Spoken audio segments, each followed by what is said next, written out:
जब आपके पास ऑर्डर्स आते हैं, ठीक है, ऑर्डर्स आने के बाद उनको फुलफिल करने का जब मरहला शुरू होता है, तो सबसे पहले आपने क्या करना है, अपनी एक शीट बनानी है। एक्सेल शीट बनाएंगे, गूगल शीट बना लें, ताकि उसकी एक्सेस आप अपने जो है क्लाइंट को भी दें। ठीक है, या आप एक से ज़्यादा लोग काम कर रहे हैं तो वो सबके पास उसकी एक्सेस होनी चाहिए। तो सबसे पहला काम जो है वो आपने एक शीट मेंटेन करनी है। तो देखें, ऑर्डर के ना कुछ मराहिल हैं, कुछ स्टेजेस होती हैं ऑर्डर की। जब ऑर्डर आता है तो आपका वो यहाँ पर आपको नजर आएगा, ओपन ऑर्डर्स होंगे वो।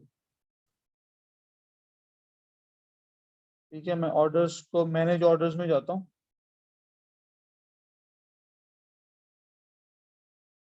तो ये देखें, 4 स्टेजेस हैं ऑर्डर की। जब ऑर्डर आएगा तो वो अनशिप्ड में नजर आएगा आपको। ठीक है, ये एक पेंडिंग में पड़ा है और 57 इस वक्त अनशिप्ड में है। अब ये जो 57 है, और ये एक कौन सा है, ये एक वो ऑर्डर है जिसकी पेमेंट अभी मतलब प्रोसेस में है। अमेजोन की तरफ अभी वेरीफाई नहीं हुई पेमेंट। ठीक है, कस्टमर ने परचेज कर लिया, लेकिन अभी उसकी पेमेंट वेरीफाई होने वाली है, इसलिए यहाँ पड़ा हुआ है, हमारे पास अभी नहीं आया। यहाँ से जब वेरीफाई हो जाएगा तो ये भी यहाँ आ जाएगा, 58 हो जाएंगे। अब ये अनशिफ्ट में वो तमाम ऑर्डर पड़े हुए हैं जो कि आप प्रोसेस कर चुके हैं, लेकिन आपने अभी तक उनकी ट्रैकिंग नहीं लगाई, और जो प्रोसेस होने वाले हैं वो सारे यहाँ पड़े हुए हैं। ठीक है, अब देखिए, जब नया ऑर्डर आता है तो सबसे पहले आपने क्या करना होता है, उसको प्रोसेस करना। जैसे ये एक ऑर्डर है, इसको मैं ओपन करता हूँ।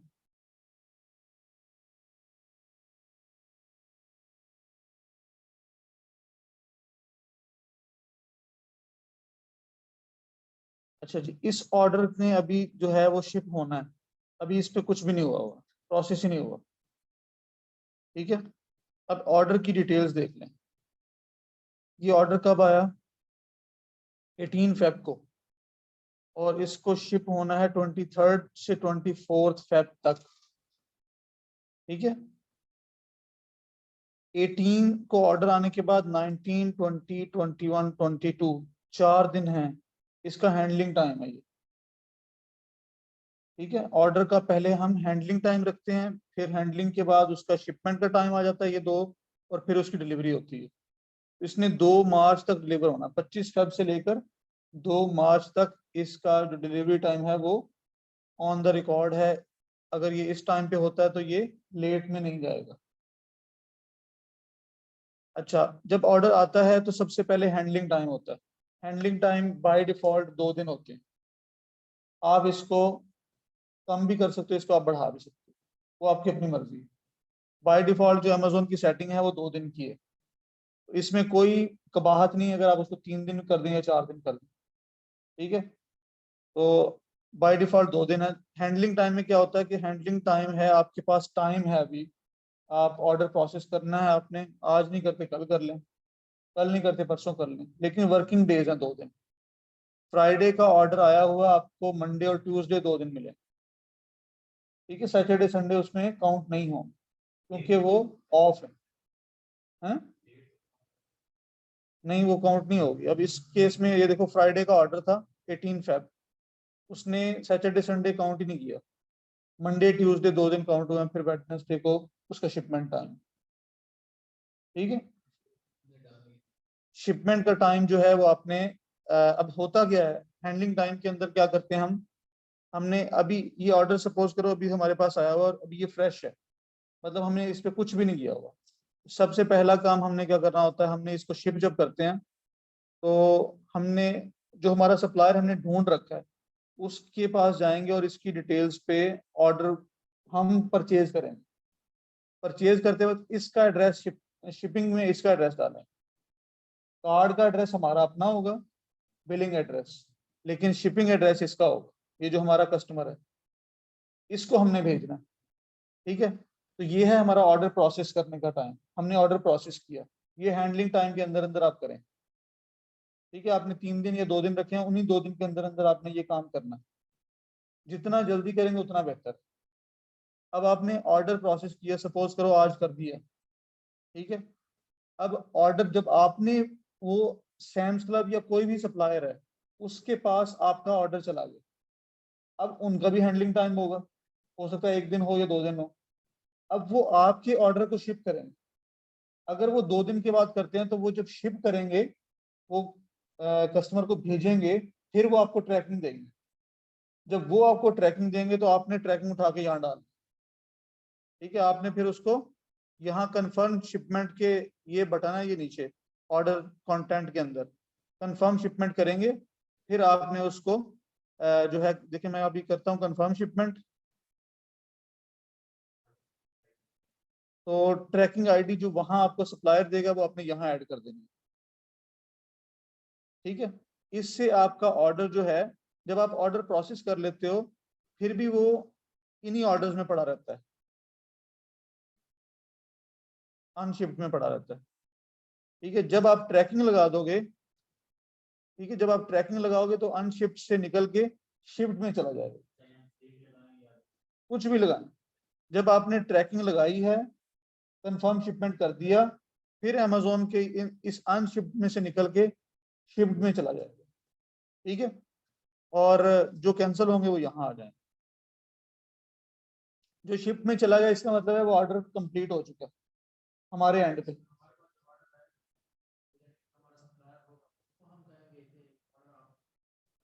हम उसकी वेबसाइट पे जाके जैसे हम कर रहे हैं ऐसे ही काम करेंगे, उसको कहना थोड़ा, उनकी वेबसाइट पे जाएंगे, हम खरीदेंगे, ऑर्डर प्रोसेस हो जाए, मतलब उनके पास भी ऑर्डर चला गया ना, वो देखेंगे आज हमारे पास 100 ऑर्डर आए, तो वो 100 ऑर्डर्स को आज आने वाले को शायद कल करें डिस्पैच। वो देखेंगे कि किन किन एड्रेसेस पे करना है, वो डिस्पैच करेंगे, उसी वक्त वो फिर आप शिपमेंट का वो जो ट्रैकिंग है वो हमें साथ दे देंगे, ठीक है। वो डिस्पैच करेंगे तो वो अपनी वो जो निकलेगा तो वो कोरियर सर्विस जो भी कोरियर सर्विस यूज होगी वो अपनी ट्रैकिंग आईडी देंगे, वो ट्रैकिंग आईडी अपने उस पर लगाएंगे, वहां से उठा के हम ट्रैकिंग लगा देंगे। जब ट्रैकिंग लगाएंगे फिर ये कंफर्म होगी शिपमेंट, ठीक है, फिर ये ऑर्डर आपका चला जाएगा शिप के अंदर।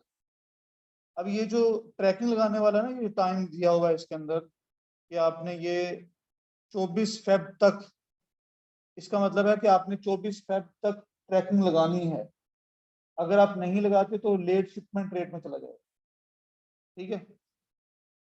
अब ट्रैकिंग लगाने के बाद वो ऑर्डर जो है वो शिप में चला जाएगा। अच्छा, अभी हमने क्या करना है, आपने जो अपनी रूटीन बनानी है ना वो यही बनानी है कि जैसे ही आपके पास ऑर्डर आए, आज ऑर्डर आया, चाहे आपने 3 दिन हैंडलिंग टाइम रखा हो, तो आपने सबसे पहले उसकी शीट शुरू करनी है, मेंटेन करनी, उसका डेटा उठाना और शीट में डालना, ठीक है। अब शीट कैसे बनेंगी, आप गूगल पे जाके गूगल शीट लिखें और ये शीट इस तरह से आपके पास आ जाएगी। इसमें आपने अब कॉलम्स ऐड करनी है, ठीक है। सबसे पहले आपने ऑर्डर की इंफॉर्मेशन लिखनी है, इसी के लिए हम एक सॉफ्टवेयर बना रहे हैं, तो वो भी इंशाल्लाह बनेगा ठीक है। तो सबसे पहले परचेज डेट लिखें, परचेज डेट का कॉलम है, ताकि आपको पता हो आपके पास ऑर्डर कब आया था। हमने ऑर्डर की सारी डिटेल यहाँ डाली। परचेज डेट ये कहाँ पड़ी हुई है अभी देख लेते हैं, ये देखें, ये परचेज डेट है 18 फेब, ठीक है। उससे अगला कॉलम क्या है, शिप बाय, हमें पता होना चाहिए कि ऑर्डर को कब शिप होना है, ठीक है। ये शिप बाय कब है, 24 फेब की लिमिट है हमारे पास, हमने 24 फेब तक इसको ऑर्डर को कंप्लीट करना है। अच्छा, ये डेट भी हमने डाल दी। उसके बाद हमने डिलीवर्ड बाई, इसको डिलीवर कब होना है। वैसे ये डिलीवर बाई वाला इतना मसला नहीं है, लेकिन आप इसको भी रखें। हम अपने ऑर्डर के बारे में सारी डिटेल्स अपनी डाल रहे हैं। ये मैंने उसलिए बनाया कि हम जो एक सॉफ्टवेयर बना रहे हैं ना उसके अंदर हम हर चीज लिखेंगे, लेकिन डिस्प्ले हम सिर्फ वो वाली चीजें लेंगे जो हमें ज्यादा जरूरी है, ठीक है। डेटा हम रखेंगे सारा।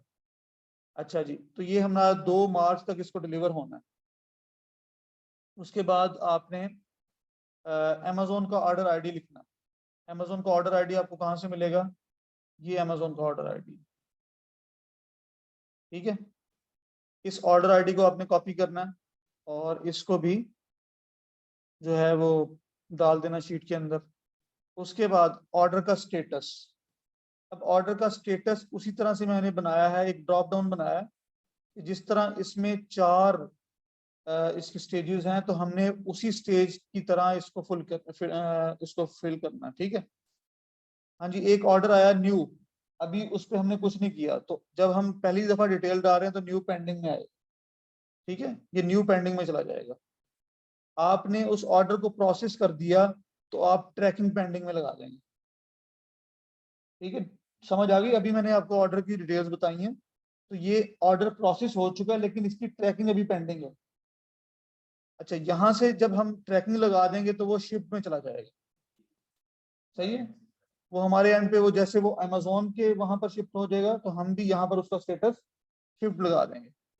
अच्छा, अब एक ऑर्डर जो है वो शिफ्ट में जाके उसके बाद डिलीवर्ड भी होता है, मतलब हम अगर इसको भी, ये एक एक्स्ट्रा हम एक कॉलम ऐड कर रहे हैं जिसमें हम उसका स्टेटस चेक करें कि क्या वो डिलीवर भी हुआ या नहीं। समटाइम ऐसा होता है कि ऑर्डर ट्रैकिंग देने के बाद ही वो कैंसिल कर देता है सप्लायर, तो वो डिलीवर नहीं होगा आपके कस्टमर को, ठीक है। आपने उस ट्रैकिंग से चेक कर लिया जाके कि क्या वो डिलीवर हो चुका है। अगर वो डिलीवर वहां पर आ रहा है तो आप डिलीवर्ड कर दें इसको। डिलीवर्ड का मतलब है कि हमारा ऑर्डर कंप्लीट हो चुका है, एंड टू एंड कस्टमर तक पहुंच चुका है।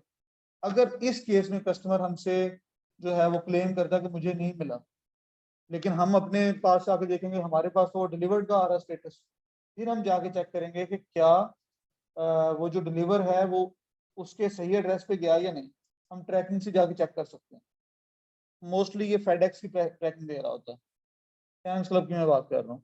बाकी डिफरेंट सप्लायर जो होंगे वो जो भी ट्रैकिंग यूज करेंगे, जो भी सप्लायर यूज करेंगे, वो हमारे पास उसका सॉफ्टवेयर होगा, उसका नंबर होगा, हम उससे चेक कर सकते हैं कि वो किस एड्रेस पे गया है, ठीक है। तो समटाइम कुछ कस्टमर्स होते हैं जो कि हमसे रिफंड लेने के लिए वो कहते हैं कि हमारे पास डिलीवरी नहीं हुआ, या मतलब 100 मसले होते हैं, तो हमने एक डिलीवर वाला भी अपने इसके अंदर डाला हुआ है, वरना हमारा ऑर्डर यहाँ तक कंप्लीट हो चुका है, शिप तक, ठीक है। अच्छा जी, ये तो था जब आपके पास नया ऑर्डर आया तो आपने सारी डिटेल्स लिखी, और ये वाला कॉलम साथ साथ जो है वो आपने चेंज करना। इस कॉलम को हम किसी ऐसी जगह पे रखेंगे जहां पर ये शुरू में रख लेंगे ताकि आप इसको स्टेटस चेंज करते रहें। अच्छा, ये सप्लायर आईडी, इसके बाद आ गया कि हम ऑर्डर को फुलफिल करने जा रहे हैं। ये वाला डेटा आपने ऑर्डर आते ही लिख देना, ठीक है, ऑर्डर आते ही लिखना, और ये कहाँ पर होगा? न्यू पेंडिंग में, ठीक है, इसका स्टेटस ये है। अब आपने अगला काम क्या करना है? सप्लायर की आईडी डालनी। अब सप्लायर की आईडी कैसे डालनी है कि आपको ये ऑर्डर कहाँ से जो है वो मिल रहा है, ठीक है। ये मैं आपको एक ऑर्डर दिखाता हूँ जो कि फुलफिल हुआ है, उसको हम देख लेते हैं।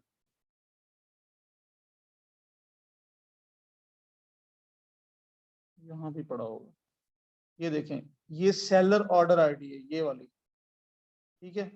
ये ऑर्डर जो है प्रोसेस में है, लेकिन अभी इसका हम चेक करते हैं कि इसका स्टेटस क्या है, इस पे वो आया उसकी तरफ से, क्या नहीं आया अभी तक।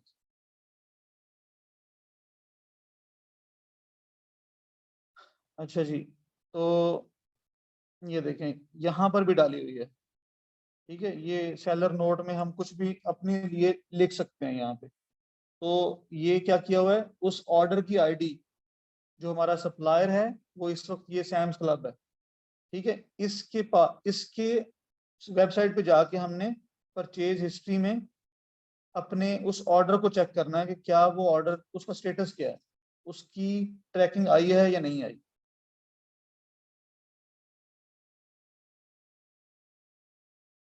अच्छा जी, परचेज हिस्ट्री में जाके अब हम यहाँ पर उस नंबर को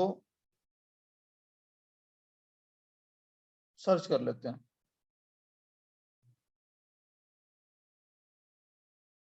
ये हमारी परचेजिंग है, ठीक है। इसकी डिटेल्स में चले जाते हैं।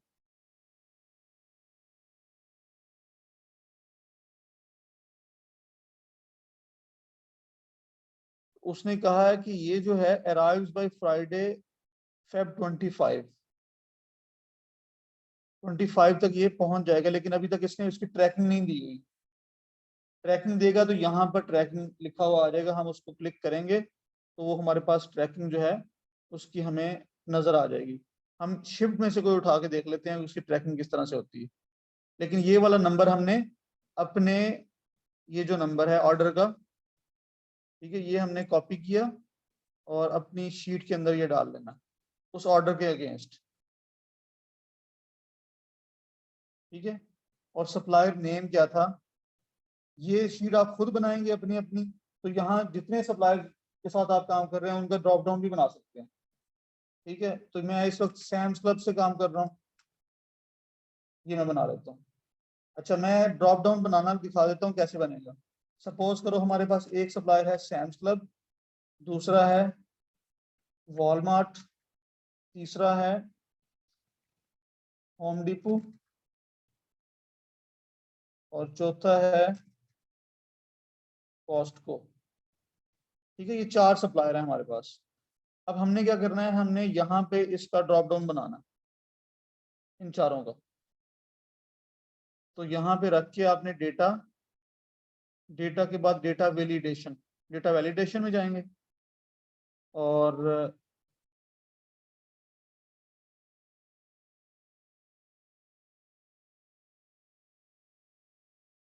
सिलेक्ट डेटा रेंज, ये आपने यहाँ से लेकर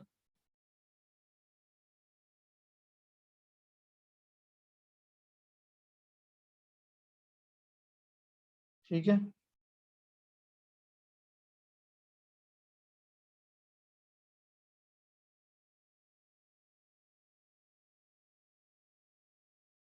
अच्छा जी, इसको ये फॉर्मूला,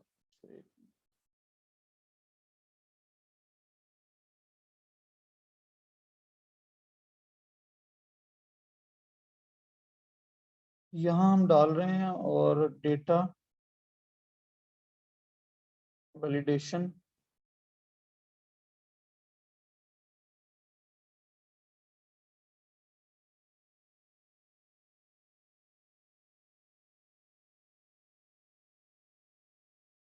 ठीक है।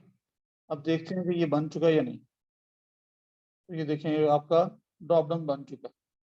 अब आप इसको जो है पूरे कॉलम में शो करना चाह रहे हैं तो इसको ऐसे ड्रैग कर लें, ठीक है। तो आपकी हर एंट्री के अगेंस्ट ये यहाँ शो हो रहे हैं सप्लायर्स। आपका जो भी सप्लायर होगा वो यहाँ से आपने सिलेक्ट कर लेना। अब ये वाला जो कॉलम है ना, इसको हम हाइड कर देते हैं,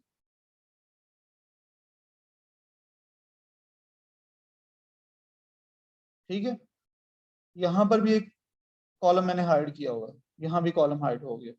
बाकी आप ऐसे ही अपने बनाते जाएं, काम करते जाएं, ठीक है। तो यहाँ पर हमने सप्लायर का नेम भी इस तरह से मेंशन कर दिया। अच्छा जी, अब हमने सप्लायर का नेम करने के बाद यहाँ अपनी परचेजिंग लिखनी है। आपकी जो अमेजोन की सेलिंग प्राइस है वो क्या थी, अमेजोन सेलिंग प्राइस लिखेंगे, अमेजोन की फी लिखेंगे, ठीक है। और इसके साथ आपने क्या लिखना है, ये तो आपके देखें, एक हो कि अमेजोन पे आप जितने का बेच रहे हैं उसमें से जो अमेजोन फी ले रहा है, ये हो गया।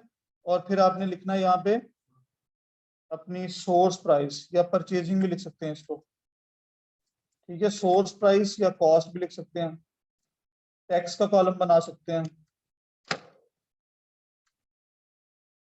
शिपिंग का कॉलम बना सकते हैं, ठीक है। ये सारे, ये आपकी कॉस्ट आएगी सारी। अच्छा, और मजीद यहाँ पर क्या ऐड करेंगे आप, अब सपोज करें कि अमेजोन की सेलिंग प्राइस है $10, ठीक है। अमेजोन की फी होती है 15% ऑफ सेलिंग प्राइस, तो ये होगी 1.5। अच्छा, यहाँ पर आप फार्मूला लगा दें, ठीक है। अमेजोन 15% लेता है, 15%, ठीक है, 15% होता है। अब मैं इस पे फार्मूला लगा रहा हूँ 15% वाला। तो ये अमेजोन की सेलिंग प्राइस वाला कॉलम है, इसको मल्टीप्लाई कर देंगे हम 15% से 0.15।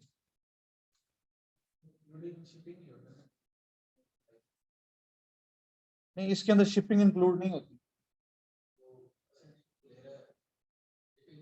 नहीं नहीं नहीं नहीं नहीं, ये तो अमेजोन सिर्फ अपना प्लेटफॉर्म यूज करने के पैसे रहे। अगर आप एफबीए करते हो, ये एफबीएम के लिए, एफबीए के केस में अमेजोन की एक और एफबीए फी भी होती है।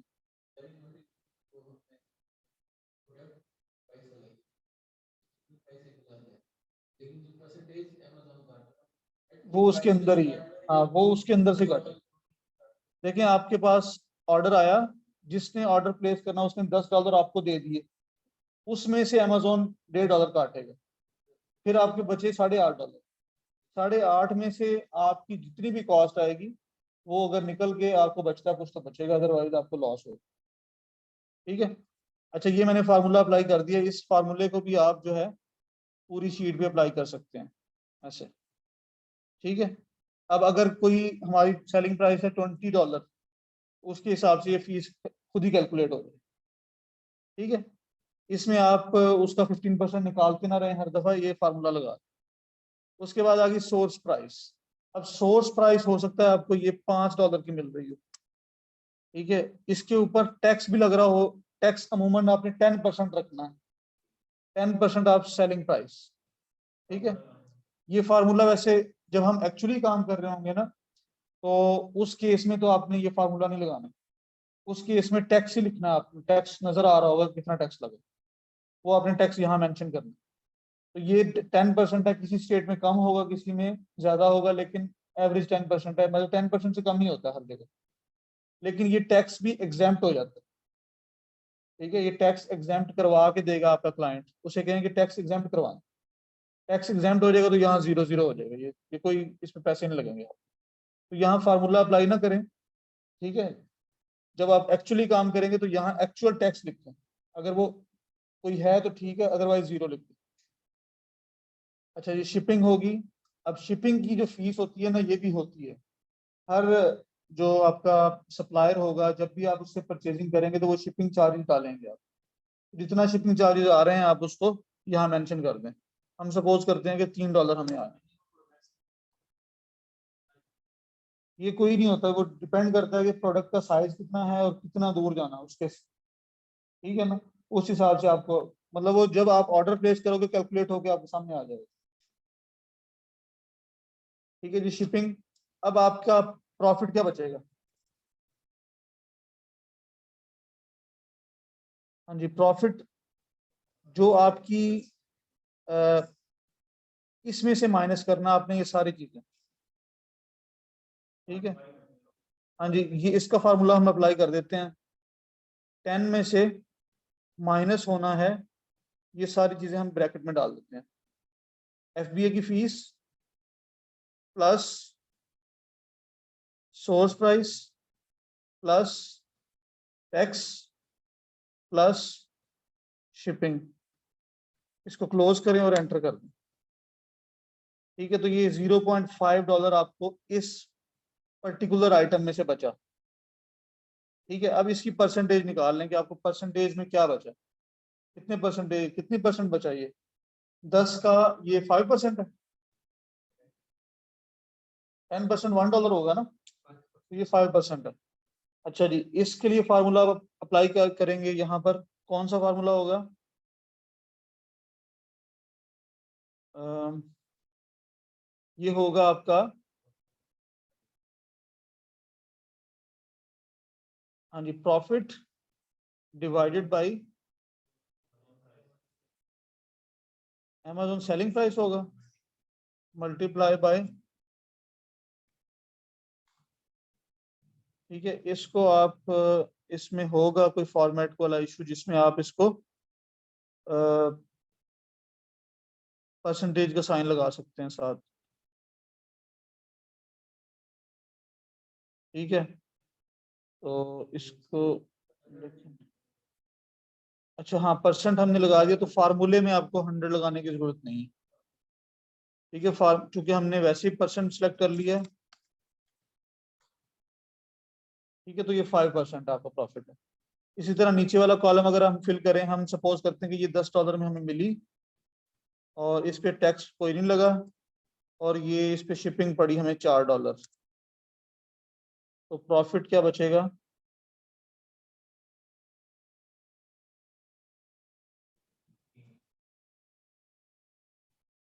ठीक है। तो 15% प्रॉफिट बच गया। ठीक है। तो इस तरह से हमने,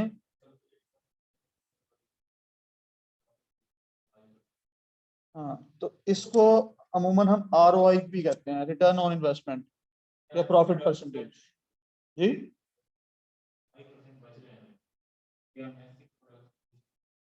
करेंगे, ऐसी भी लिस्टिंग करेंगे। देखें, हमें नए अकाउंट पे ऐसी लिस्टिंग प्रोडक्ट भी लिस्ट करनी पड़ती, क्योंकि हम नए अकाउंट पे ना बड़े ही समझो जकड़े हुए होते हैं। अमेजोन हमें लिस्टिंग करने नहीं दे रहा होता, हमारे पास ऑप्शंस बहुत कम होते हैं। फिर उस केस में हमें सेल्स लेके आने के लिए हमें ऐसी प्रोडक्ट्स की सेल करनी है, ठीक है, जिसमें प्रॉफिट मार्जिन थोड़ा, लेकिन उससे सेल्स बढ़ रही है।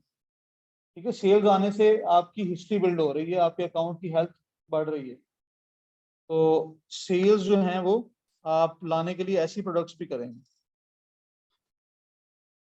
देखें, ये शीट आपको खुद बनानी है, ठीक है। मैं अभी इसको मजीद थोड़ा बहुत करूंगा, फिर आपको दिखाऊंगा ये शीट, लेकिन ये शीट आपको खुद बनानी है। अच्छा, मजीद इसमें हम क्या कर सकते हैं इस शीट की विजिबिलिटी बढ़ाने के लिए? इस शीट की विजिबिलिटी बढ़ाने के लिए हम ये कर सकते हैं कि आप यहाँ पे ये ऊपर जो है ना, आप इस पूरे यहाँ तक इसको मर्ज करें। कहाँ है? ठीक है, मर्ज करके इसके अंदर लिख दें ऑर्डर डिटेल्स, या कोई और अच्छा नाम भी हो सकता है। ठीक है, मर्ज करके इसको सेंट्रलाइज भी कर लें। मर्ज तो हो गया, ये है। ठीक है, इसको सेंट्रलाइज भी कर सकते हैं, इसका साइज भी बढ़ा सकते हैं आप। ठीक है, साइज बढ़ा के आप इसके पीछे कोई कलर भी फिल कर सकते हैं। ठीक है, ये अपनी शीट की विजिबिलिटी हम थोड़ा सा बेहतर करने की कोशिश कर रहे हैं। उसके बाद आपने सप्लायर की डिटेल्स लिखनी है, तो ऊपर ऐसे लिख दें सप्लायर डिटेल्स, फिर अमेजोन की फीस, ठीक है, अमेजोन की डिटेल्स, फिर यहाँ कॉस्ट, इसका कॉलम बना सकते हैं कॉस्ट का। तो इस तरह से आप इसको थोड़ा सा ऊपर जितना भी अच्छा बनाना चाहें कर सकते हैं इसको।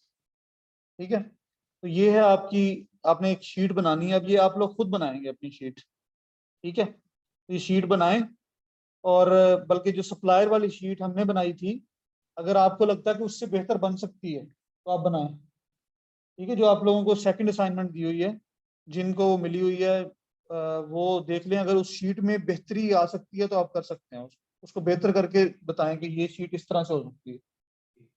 इसी शीट का हम सॉफ्टवेयर बनाना चाह रहे हैं। ठीक है, ताकि हमारे पास जब सॉफ्टवेयर होगा तो हमें इस शीट की बजाय उस सॉफ्टवेयर के अंदर डाटा एंटर करें, और हमें व्यू सिर्फ वो हो जो हमारी जरूरत का डेटा, हमें सारे डेटा में से ढूंढना ना पड़े कुछ। ठीक है, इस तरह से हम इस सिस्टम को थोड़ा सा बनाएंगे।